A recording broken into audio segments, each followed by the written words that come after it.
Convincing yourself you are in the light when obviously you are operating in your darkness. Just existing and going through the world, but you not living. Or do you want to have the audacity to dream? Do you want to have the audacity to activate the power within you? Do you want to have the audacity to see yourself for the first time in a long time? What do you want? Can y'all guess what I said? Which one you think I said? Activate the audacity to dream. Activate the power within. Do me a favor. If you want more, raise your hand. Wave beats music. If you want to activate the power within you, raise your hand. That's what I wanted. I wanted to take the leap. I knew it was going to be scary, and it was. I might have got a few scratches on the way. And I knew that I wasn't going to know everything. I was going to have to ask for help. I was going to have to get out of my ego and stop thinking that I can tell people what they need to do when I didn't even know what I needed to do. But I was okay with that. I was okay with that, y'all. Because it was going to be worth it. And you know what else I had to do? I had to acknowledge where I was. Sometimes that's the hardest thing for us to do. I have a chapter series in my book. It's called Root Work. It's called Root Work because I knew that in order to heal from my trauma, in order to grow into the woman that I wanted to become, I had to get to the root of my behaviors. I had to get to the root of my mindsets, my perspective, because to be honest, my perspective was holding me hostage. It was my prison. And I had to activate my power perspective. I didn't even understand that I had this source within me, because I'm made in the Most High's image. So anytime I talk bad about myself, I'm talking bad about Him. That's right. And once I understood that, and I stepped in that power, I knew it was limitless. And the Most High helps people who helps themselves, right? Right? So I had to help myself. I had to see myself. I had to understand that I was so much more than what everybody else has told me and I internalized over time. I kept telling myself, you're not beautiful. You're not enough. Doubting my power, doubting who I was. And then when I actually sat with myself to think about all of these things, I started to realize this was stuff everybody else said to me. I signed these spiritual contracts. I made these agreements with other people and they never were me to begin with. So I had some unlearning to do. But I had to acknowledge that to even move forward. And you know what else I had to do? I had to be honest with myself, which is another hard thing for us to do. How you gonna be honest with somebody else if you can't be honest with yourself? You know what I'm saying? And I had to realize that if I acknowledge where I am, if I'm honest about that, then my growth can actually be sustainable. I worked with young people for over 6 years, and they taught me a lot about myself. And something that we always said working with young people is you have to meet them where they are and then elevate them from there. If you try to meet them on the same level that you want them to be on, they're gonna shut down. They're gonna get overwhelmed. And they're not gonna try to hear what you're talking about. You know, right? So it's the same thing with our healing journey and with ourselves. You gotta meet yourself where you are and be real. You talking to you. You looking in the mirror, I'm looking in the mirror, and I'm like, sis, you don't like who you see when you looking back at you. You're not happy. You feel empty. You feel lost. And guess what? To be honest, it was nothing wrong with that because that's what the environment made me, right? But what are you gonna do now? We are in charge of how we respond. Things happen to us, yes, but how are we gonna respond to them? That's what I had to keep on telling myself. Yes, these men treated me bad, but how am I gonna be from them? Am I gonna give them the benefit of that, or am I gonna grow? Am I gonna be better than that, right? Yes, some friends did me dirty, but am I gonna hold that energy towards them and be negative and live in that space, or am I gonna grow so I can attract who I am into my life and have a circle of abundance, have a circle of light? This is what I had to keep on asking myself over and over and over again, because I knew that I wanted more. I knew that I wanted more. And guess what? I knew that I deserved more. And I just had to do the work. I had to go inside of myself, and I had to face some hard emotions, y'all. Stuff that I was running from storms. But guess what? When you run from storms, they follow you. When you run through storms, it's gonna get hard, but you're gonna get through it. And it's gonna be worth it. And I had to realize that. That's why I call my book Mastering the Sister Self, to master the world around you. Because I understood that if I work on me and focus on me, my world is gonna start to become who I am within. But when I keep on focusing on what the world cannot give me, then what am I expecting? Because I'm searching for the truth out here when the truth is within. I'm searching for the light in this tunnel. I'm trying to get out of this dark tunnel. I'm running, looking for a light, looking for a match. And the moment I realized the light was within me, the tunnel became so clear. I wasn't scared anymore. It was this sense of peace and understanding to where I needed to go on this journey. But until you go inside of yourself, y'all, until you start to actually, it's not even enough to just go inside.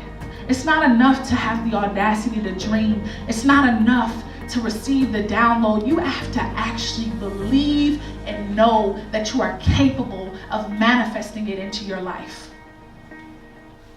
I struggled with that for a long time.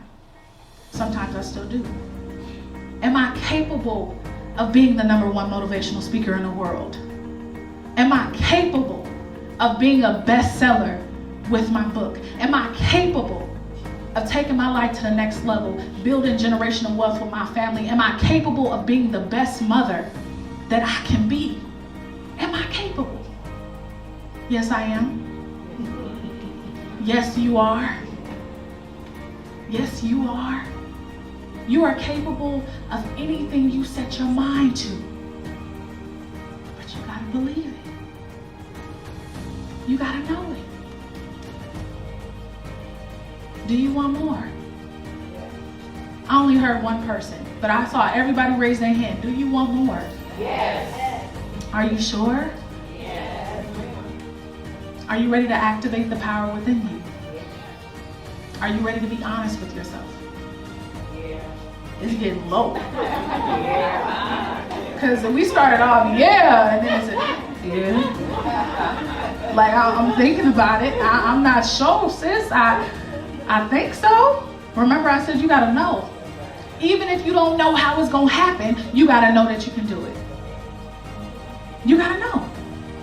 Writing this book, I didn't know how it was gonna happen. I knew I can write, I know. But then I gotta actually execute, right? Sometimes we get so intimidated by the dream. It seems so unattainable. It seems so abstract. And then guess what people do? They shut down. They run. And they go back to living the same old life because it feels comfortable. Even if it's trauma, even if it's pain, even if it's toxicity.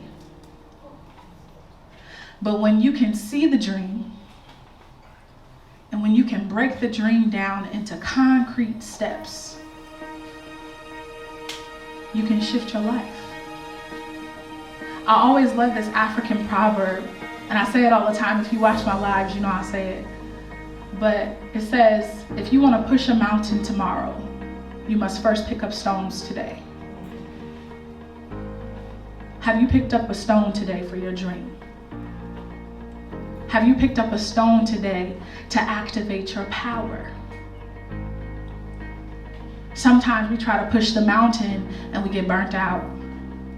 We get overwhelmed. But sis, how did you expect to push a mountain when you were sitting on the couch? How did you expect to push a mountain when you ain't trained not a day? It just doesn't make sense, but that's our mindset, because when we dream and we actually start believing in ourselves, we like, I could do it. I can do it, sis. I can go run that marathon. After you just had a whole bag of chips, right? No, sis, you gotta train. You need at least like 20 weeks to train for a marathon. And you know what they say? I love what they say.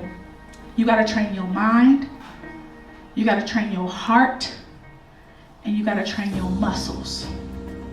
Your muscles, because you're gonna need that strength to get through. Your mind, because your mind gonna be like, sis, stop. Sis, it's hard. Sis, I can't breathe, right? But as you keep on practicing and training, now it's like, okay, it's getting easier. It's getting easier. And then you gotta train your heart. Because your heart will get you through some things that you didn't even think you could get through. But you need all of them. You can't just have one. It needs to be a balanced energy so you can run that marathon, so you can push that mountain, right? But we so set on, I'm gonna run it right now.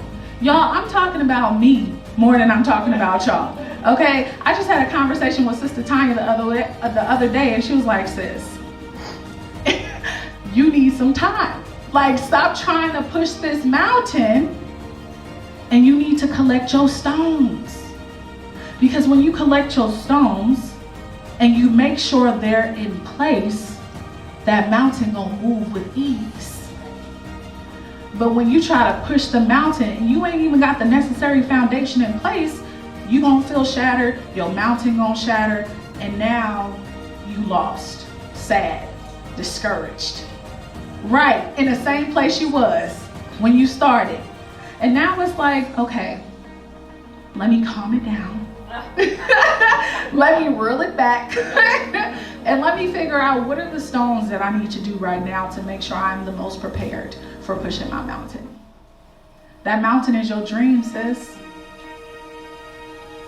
That mountain is your healing. That mountain is your life. That mountain is everything that you've seen come inside of your mind, your heart, and your soul, and you just pushed it back because you thought you wasn't good enough. Because you thought you didn't deserve it because of your past experiences, because of your past mistakes, because of trauma that wasn't even your fault. But you told yourself it was your fault because you grew up in it and you're like, this is normal. This is normal. I don't know anything else. What am I supposed to do? And it's hard to face those things, right? We talked about healing the little girl last time. For everybody who was here last time, we talked about that. A lot of us have little girls inside of us and little boys. It's some men in here this time. A lot of us have little girls and little boys inside of us, and we ain't talked to them in years. And guess what? They holding all that trauma you running from. They holding all that pain you don't want to acknowledge to access your power. I always say it was so difficult for me to activate the power within me because I built up a wall inside of my soul. Because my power is my source, the Most High, right? But I kept on believing that I wasn't good enough. I wasn't this, I wasn't that. So every brick in that wall was doubt, negative thinking, anxiety, depression, and then the cement kept going as the bricks kept building, and now it's this wall inside of my soul. And I'm wondering, like, why can't Why can I activate my power? Why can I believe in myself? Because sis, all your life, subconsciously and consciously, you've been building up this wall to not even access your birthright. Something that was inside of you the entire time. We are abundance. Do y'all understand that? You are literally a walking abundance. But guess what? We got this wall inside of us from all that trauma and hurt and pain. There's some joy in there too. We ain't gonna be all negative. There's some joy in the crevices of the wall, right? And you don't have to knock the wall down all at once, because guess what? It's not gonna happen. But you know what you can do? You can take one brick out at a time. You can move the cement, one at a time. And guess what? It's like this light that keeps coming through, and then you keep evolving and growing and becoming this beautiful, spiritual, divine being that you were always meant to be.